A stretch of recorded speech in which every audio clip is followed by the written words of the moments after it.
One time for the one time. The folks over at CNBC are going apoplectic. They're calling Discord and TikTok the new trading desk. They're mocking. They are just beside themselves. I watched them all day today. This is what they were saying. They couldn't get enough of it. They kept laughing at TikTok and they kept laughing at Discord. But the reality is that influence is moving away from these gatekeepers to online spaces, to online communities.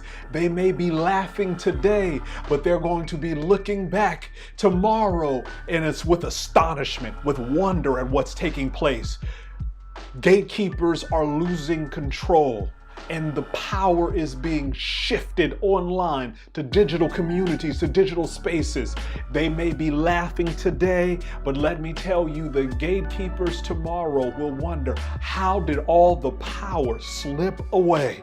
Well, it's happening on places like this, grassroots efforts of people beginning to say, hey, maybe we should have some say in how the economy is run. Hey, maybe we can use our collective voice, our collective power to be able to say and shift a narrative. Maybe we don't just have to rely on your talking points and your messaging points, that we can, in fact, do some work and begin to say how our economy should be built and how it should be moved forward. So listen, I'm gonna get off the soapbox, not to get too preachy here, but the reality is some of these gatekeepers, they are shook, they are shaken, they are stirred. They were trying to play on our time, and the reality is they're using everything within their power. They're throwing regulators at Robin Hood.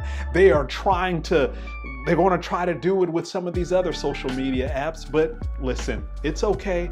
We know what we're here to do. We know that our mission is clear and that we are building the foundation for a new economy, the foundation for a new way for companies to be heard and to be seen, for startups to have a new platform, for them to have access to new eyeballs. Right? Before, they used to just have to wait until it was bestowed upon them, a little bit of attention, a little bit of light. But now they're able to go into these community rooms. They're able to go into TikTok, and they're able to go into Discord. They're able to go into Telegram and be able to find community and to be able to build what they are working on. So on today's episode, we have Aleric Heck's Omnipresent retargeting ad strategy. I don't know if you've seen him, but he's been everywhere on YouTube, and I'm going to get into that today. Plus, Elon Musk tweet, it pumps the Signal app. Is anyone using that? Are you using Signal? Well, his tweet, it pumped the stock. We'll get into that in just a little bit later.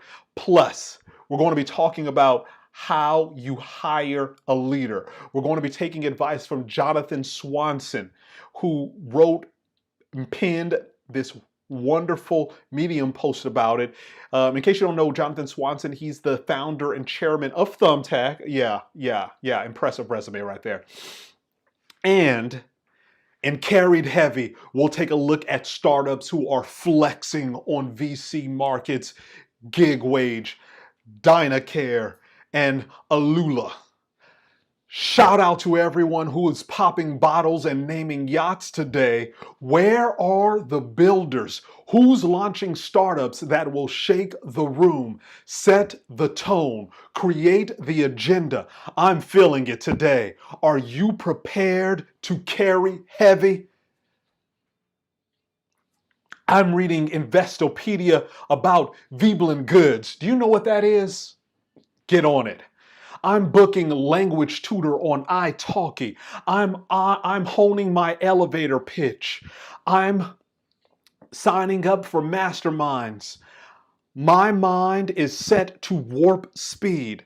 The real estate investors, they call this mindset grinding. The executive coaches, they call it aligning. I'm a builder. Whatever you call it, what are you doing today to improve your tomorrow? Vision board it, manifest it, goal set it. Whatever you do, make it happen. As you know, I'm a big fan of Clubhouse, and so in Clubhouse parlance, I'm dropping so many gems today that your measly 256 megabytes of phone memory will be out of room to carry all these gems. Get your cloud storage account ready because you're going to need some backup. Let's reset the room. Welcome to Carried Heavy, produced by the Try Flourishing Network. We do business, startup, and marketing news mixed with a little bit of personal growth. We talk meditation, yes. Why? Because making money is not enough for a fulfilled life, for a purpose-filled life.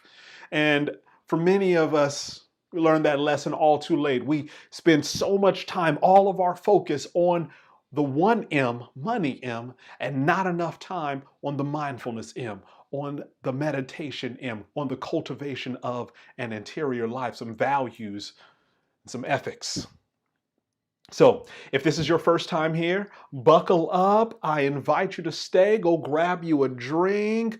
Go grab you some hors d'oeuvres. We are going to have a good time here, but let me warn you. I sure hope the insurance is up to date on your viewing device because I am likely to rip the screen off. Let's get it. Omri, Los Angeles, market check coming up in equities and crypto. The location for today's show is set in paradise. The Maldives. Just take in the view. Isn't it exceptional?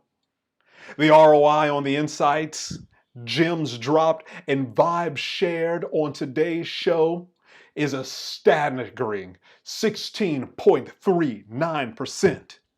And be fair, if at any point in this show value is added to your life, you need to become a sponsor of an upcoming Carried Heavy episode.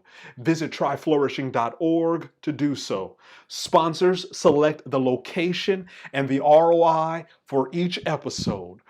The goal here, and I'm going to let you in on what the goal here is. One, we're here to build this network, right? This network of business news, of personal growth news, of marketing news, but also to create a massive art collection filled with contemporary and emerging and digital artists. I mean massive art collection so that we can flex all over Christie's and Sotheby's at the same time.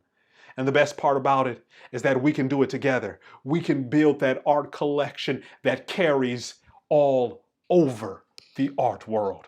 Resetting the room now by grounding ourselves, taking a deep breath in, inhale. Release.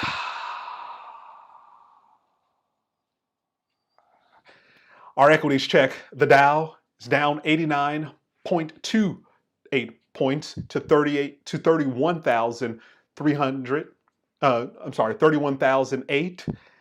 The S&P closed down 25 points to 3,799. The NASDAQ closed down 165 points to 13,036. And the Russell also down. So as you can tell, there was a theme here, a sea of red. It was a bloodbath for some people. Well, it was a down day. Let's just say that. It was a down day. All the stocks that we're going to take a look at, Twitter down, PayPal down, Visa down. Everything was just down today. No worries, because we remember that we have a trading strategy in place. And what is our strategy? We know our risk tolerance, right?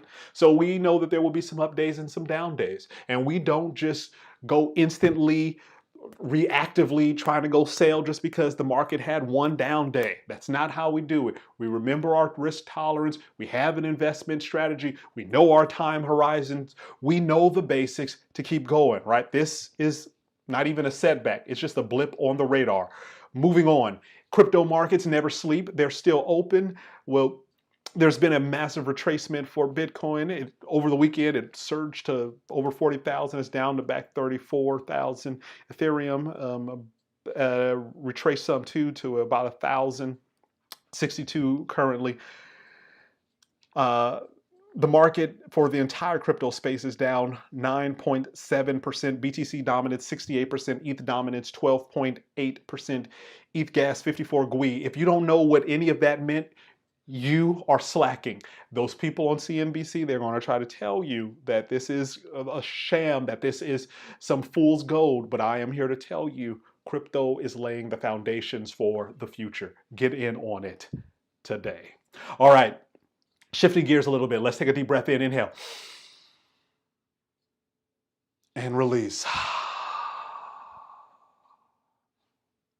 So Elon Musk said use Signal the other day, and investors sent the stock soaring 438% on Monday. Now, it's a thinly traded device maker called Signal Advance that people bought. They were thinking that it was the Signal app, right? They thought it was the app that Musk was talking about when he said use Signal. And so, well, it ended up pumping heavy, a different Signal. I don't know if any of you guys have downloaded Signal app. Apparently, it's a secure end-to-end encrypted messaging device similar to Telegram, similar to Discord. If you use any of those other messaging apps, then you're well aware of it.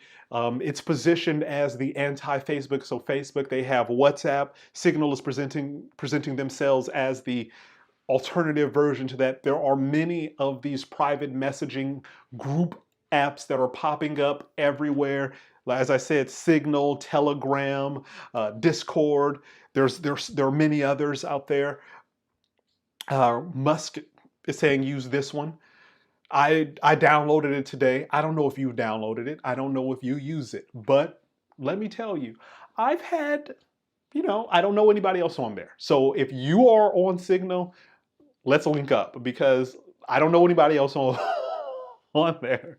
And I was like, okay, let me do something. Let me see something. And it's like, okay, well, if you don't have anybody to follow or chat with, then there's no need for encrypted communication, because there's nobody to talk to there. It's just like you and your blank screen.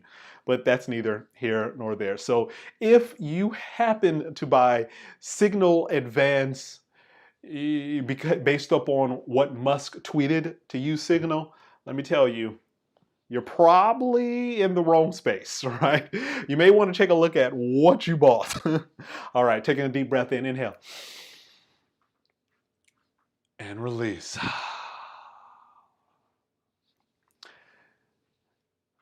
So I was on YouTube, wandering through those YouTube streets, and I got this ad by Aleric Heck. I came across it, and he was talking about his strategy. And I've seen so many people that talk about their strategy for targeting and for ad placements. And the thing is that major companies such as Google and Facebook and Twitter, they throttle your access to audience. So one of the primary ways that you can reach the broadest audience is through paid outreach. And so there are a number of these marketers out there that are talking about their strategy for doing so. And, if you can find a good marketer, right, a good person to place your ads for you, they're as good as gold, right? Because that is the new way that you have to outreach people, right? They know how to tap into the algorithms and audience in order to grow and get your message out. So I came across this one by Aleric, and let me tell you, I had no idea what I was getting in store for, because I'm used to, and you're probably used to, having a cookie on your browser and you visiting a page, you visiting a store and checking out something, and then you happen to see that product follow you around the internet for the rest of the week. Every time you go to another app or website, you begin to see that ad, and you're like, oh, okay, so this ad is following me. That's called retargeting, by the way, where they're like, okay, this person is already interested, they're primed for our product, we just need to keep it top of mind until they finally commit. Well, Aleric Heck has taken this to a whole new level. If you don't know about him, you probably will soon. Because first there was Gary Vee, right? And then there was Ty Lopez and his ubiquitous ad about him in his garage and his Lambos in his garage and his books. And now you have Aleric Heck with his omnipresent YouTube retargeting ad strategy. And I clicked on I clicked on his call to action button, and I went to his website, and let me tell you, I've never seen more retargeting in my life. I mean, everywhere, and it is intense. At first, I was like, oh my God, again. You know, I was a little perturbed. Like, I was like, you're not going to win. I'm not going to do this. What is this? This is ridiculous. And the next thing you know, I'm like, okay, Aleric, you win. You win. Like, I'm going to go to this webinar just because I want to get rid of these ads. Literally every website that I went to, from the New York Times to CNET to Mashable to the Wall Street Journal, everywhere I went. I was on my podcast pages, I was on social media, I was on my Instagram feed. Aleric Heck's retargeting ad was there with that primary message, go to this webinar. And so if you are a marketer, I don't know if that's the right strategy for everybody to have that amount of retargeting, but let me tell you, I certainly have brand recall. Right before, I couldn't even pronounce his name. Now I'm like, okay, I can't get away. I can't get away from this. So anyway, check that out if you haven't checked it out. But let me warn you, you will definitely be in Aleric's retargeting funnel if you click on any of his links, and he will be everywhere. And as he keeps saying it over and over again, omnipresent retargeting strategy. All right, taking a deep breath in. Finding some balance and release. And so I was minding my own business, walking through these Twitter streets as I like to do, and I came across Jonathan Swanson's page. He's the founder and chairman of Thumbtack. You know Thumbtack, right? So if you haven't used Thumbtack, they enable you to hire individuals, right? Landscaper, like freelancers, landscapers, DJs, things like that. And so he penned a Medium post about hiring an exec, right? Because we all have to engage in some sort of hiring at some point, right?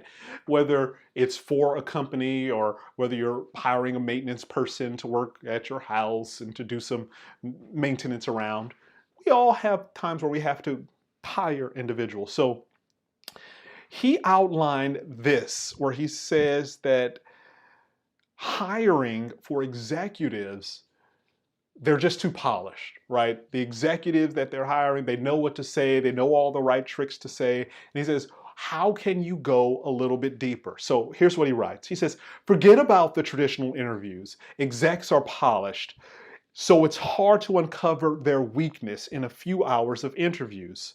But how do you, but there's a way to see how their strengths and weaknesses are detailed. And he specifically mentions 360 reviews.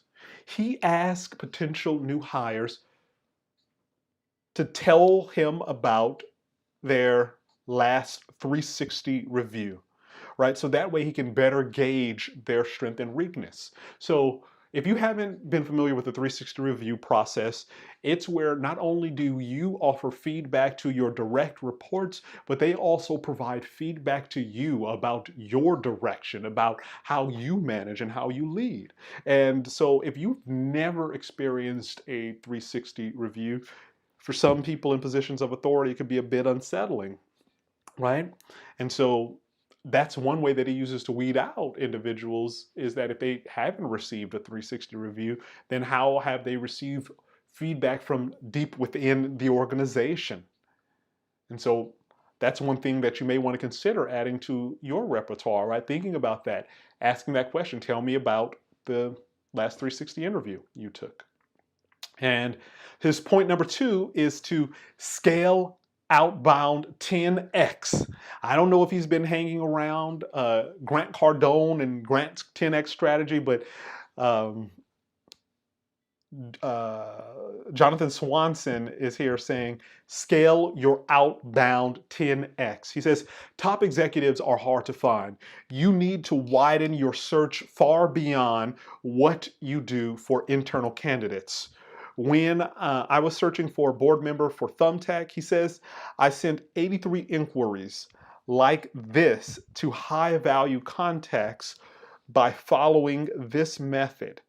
Draft an email template, dictate a voice note with a personalized message, just one sentence for each recipient to be included in the email.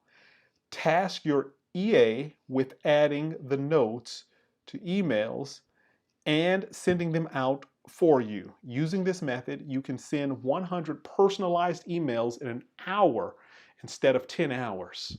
And so what he's trying to get at is this idea of personalization to your specific contacts can help generate a higher degree of interest, right? You do this personal appeal when you're looking for the right candidate.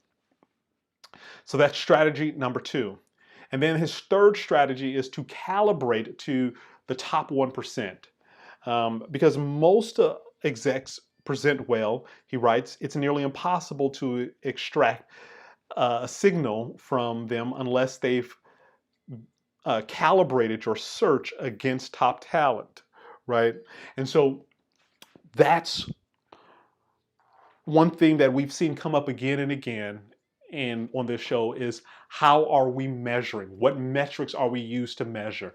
And so if you're measuring a potential executive or leader within your company against some metrics that aren't high enough, right? Then the calibration is off. You have to recalibrate it to a rock star metrics, right? Not just that they check off all the boxes, not even that they have all the right recommendations, but you have to go further, right? And I just think that there's so much important value that can be gleaned from Jonathan Swanson's advice here. One is that you're asking about 360 feedback, that he knows how to be he or she knows how to be a good team player, right?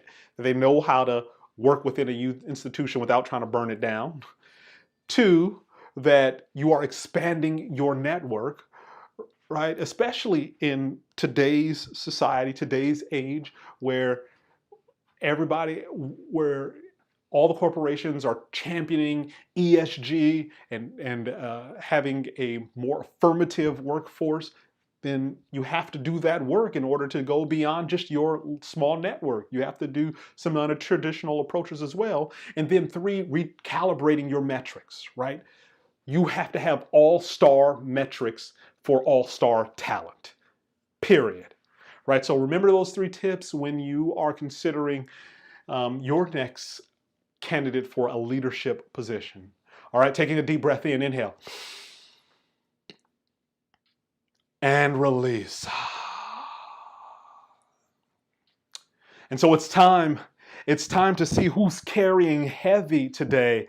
And so carrying heavy is my favorite time because we get to talk about new startups that are creating the agenda, right? Launching new technology that shape and influence our world. And we don't have to wait until they get massive press, and we don't have to wait until all the news media picks them up. We can start talking about them while they are diamonds in the rough. We can start talking about them while nobody else sees what they're doing, besides maybe a few VCs that see what work is taking place by some dedicated founders. And so we'll start off with this carried heavy list. And remember, for carried heavy, we recognize the city that supports the talent. We recognize the company itself, we recognize the VCs, and we recognize the people behind it, and then we'll take a look at some of the marketing behind each one. So all right, here we go. Let's go. Who's carrying heavy first? First up on our list, Dallas come through with gig wage carrying heavy, raising $2.5 million in Series A funding from the Foundry Group. Gig Wage is a fintech payroll company for gig workers and contractors. Solid move. The team co-founder Craig Jamal Lewis is the founder and chief entrepreneur officer, and Ethan Austin is the chief strategy officer. Nicely done over there at Gig Wage. Let's take a look at the marketing. So moving over to their site, Gig Wage listed in the upper left-hand corner. They have a mint green motif background. In the menu bar, home, products, pricing, integrations, learn, blog, and log in. In the hero section, on the left-hand side, the text says, "We power instant contractor payments. Our technology enables the world's innovators to instantly pay 1099 workers with more control, flexibility, and scale. Learn more." And then they have buttons for business and they have buttons for contractors. And then in the image next to it, the hero image, it says, it has like a picture of what the dashboard looks like. And so this is going to become more and more important. One, that gig workers are accustomed to not having to wait until the end of a payroll cycle, right? You're not having to wait 2 weeks. You're not having to wait a month for your payout. You did the work today. You did the work within the hour. You should be able to get paid today, right? That makes sense for the gig economy, that it's not just caught up in this endless cycle. Okay, we got to wait these 2 weeks and then another 2 weeks. And, no, if someone does the work, they should be able to pay it. And listen, there may be regulation that comes down the pike for this sort of thing too, that if someone is a contract worker, that they aren't caught in these endless long cycles for payment as well. And so technology like this is becoming more and more important and will be super valuable. And it says financial infrastructure for the global gig economy. It has marketplace, enterprises, and developers. So solid marketing and website for Gig Wage coming through out of Dallas. Taking a deep breath in, inhale. Release. You should be thinking about that. What new market segments can you address? Gig workers, what services, what needs do they have? Companies that employ gig workers. There's a whole fertile ground worth exploring. All right, next up on our list, Chicago come through with Dina Care carrying heavy, raising $7 million in Series A funding from Chicago Ventures, and in addition to Chicago Ventures, Pittsburgh Group Venture Capital, Osage Venture Partners, and First Trust Capital Partners. And Dina Care provides an online patient engagement platform designed to contact patients, to connect patients with healthcare service providers. The people behind Dina Care, CEO is Ashiv Shah, co-founder David Cooley, Tim Coulter, COO, and Aaron Carlman, CTO. Nice, nice, nice. We're going to check out their marketing here on their website. Once again, I can say we've seen a lot of funding surrounding patient healthcare, that area, because healthcare, especially with the new administration, is going to be a priority issue, right? How people have access to it. The pandemic has brought out new means of accessing technology, using technology. I don't know about you, but I've been on a couple of distant appointment virtual sessions with my doctors where I didn't have to go into the office, but we just Skyped in right on my phone. That was pretty solid right there. And so it says on their website, Dina, AI-powered care coordinator, helping hospitals and healthcare plans for seniors by improving real-time collaboration with post-acute and in-home care providers. Solid. So they have a target segment. They're targeting seniors who are in greater contact with their hospitals, powered by AI. Maybe the senior has questions. Maybe they just need to, be worked through with scheduling their appointments, reminders of their appointments, things like that. That can be very solid. And so for Dina's marketing, they're in the upper left-hand corner, their menu bar, solutions, who we serve, resources, blog and news, request a demo. And it says, real-time patient tracking across the care continuum. Nicely done for Dina. All right, once again, valuable, useful information here. If you are missing out on this, you need to be paying attention to what's getting funding. We constantly see healthcare startups getting funding, healthcare startups integrating technology, gaining more funding. Why? Because there's going to be what happened to music, what's happening to television, right? With music, it was Napster, and then CDs went away. With television, it was Netflix, and now networks are just fading. Cable bundles are fading. And now healthcare plans, a similar thing is going to happen. We're going to see a la carte options. We're going to see greater technological integration. You're going to be able to visit your doctor just by on your phone and everything. So pay attention. What could you do to simplify healthcare, right? Solid move. All right, taking a deep breath in, inhale. And release. What's going on? Let me check my notes. For the first time, no San Francisco, no Silicon Valley on our list today. New York come through with Alula carrying heavy today, raising $2.2 million in seed funding from, they have a load of investors here. So let me know if you know any of these VCs. Village Global, Thrive Capital, Shrug Capital, Metrodora Ventures, K5 Global, K50 Ventures, Homebrew Company Ventures, BBG Ventures, and Basement Ventures. Whew. That was a lot. Alula is just they got all these VCs to get involved with them. Who's behind it? Let's see. So we have CEO Leah Schuster-Breyer, Director of Brand Partnerships Amanda Azzarini, and Head of Business Yoshikiro Uno. So that's who's taking and carrying heavy over at Alula.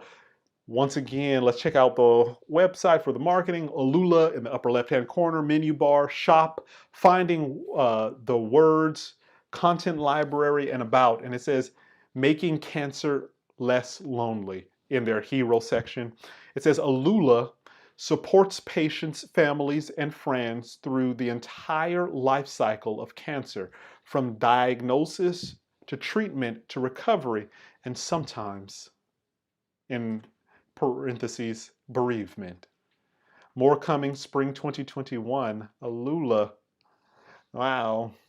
And so their hero image is like a bird and a sun with almost could be a hand and a leaf. It's like a hand-drawn image, looks like, and it's collecting emails. And so it's very intriguing concept, right? Very intriguing that they are developing a platform designed for cancer patients and caregivers, right? Throughout all of their specialized needs. And it makes sense that some of these processes that people go through every year when they get diagnosed, they should be automated, right? That they have to be automated with a level of sensitivity and care, having an awareness about some common themes that people go through during this period.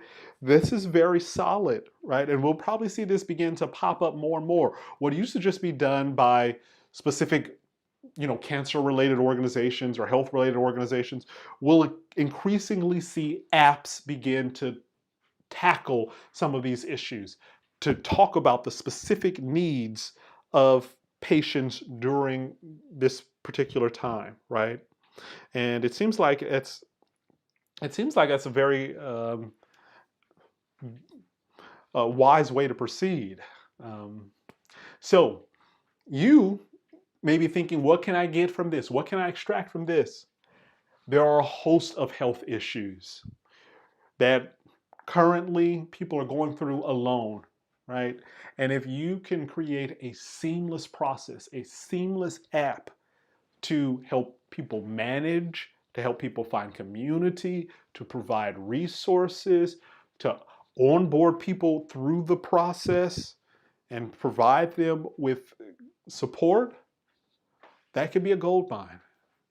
And not just in a, kind of like greedy kind of way, but a gold mine in terms of kind of like this psychic income, that what you're doing to help individuals, the kind of community that you're forming and fostering. So very vital, very useful services that will be going online as well. All right, taking a deep breath in, inhale, and release. Can you believe it? We made it through Carried Heavy. We made it through the show. We talked about how you hire executives. We talked about Aleric Heck's infinite, omnipresent retargeting ad strategy. We talked about it all. And now we're going to meditate for a bit. We want to find our balance. So listen, put the aperitif down for a moment. Put the appetizer and hors d'oeuvres down for a moment. Find you a nice seated position. We're not going to make this too long because in a moment I've got to go watch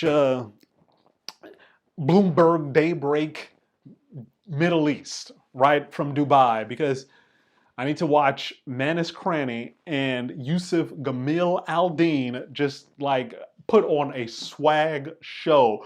I mean, those two, they carry heavy like nobody else. They seriously carry heavy.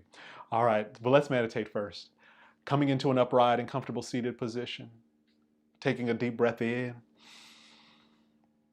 and down. So you heard all that we discussed today, these aspects of care, health being prioritized and infused with technology.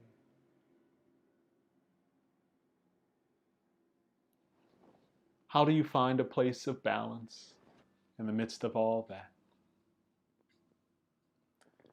You have a business idea.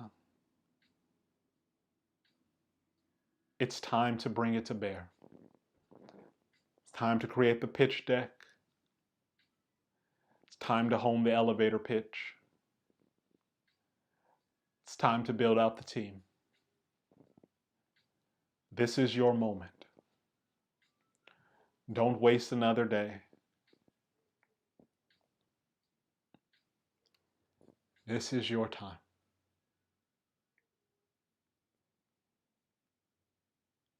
This is your time to allow the dream that has been placed within you, the purpose that has been entrusted to you, to be revealed in the world.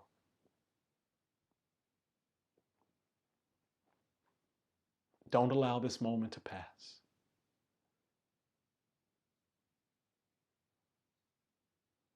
Without bringing to bear the dream that is within your heart. Taking a deep breath in to seal your practice. Inhale. And release. All right, well practiced, everyone. What a privilege it was to be able to meditate with you, talk some business and marketing and money news with you.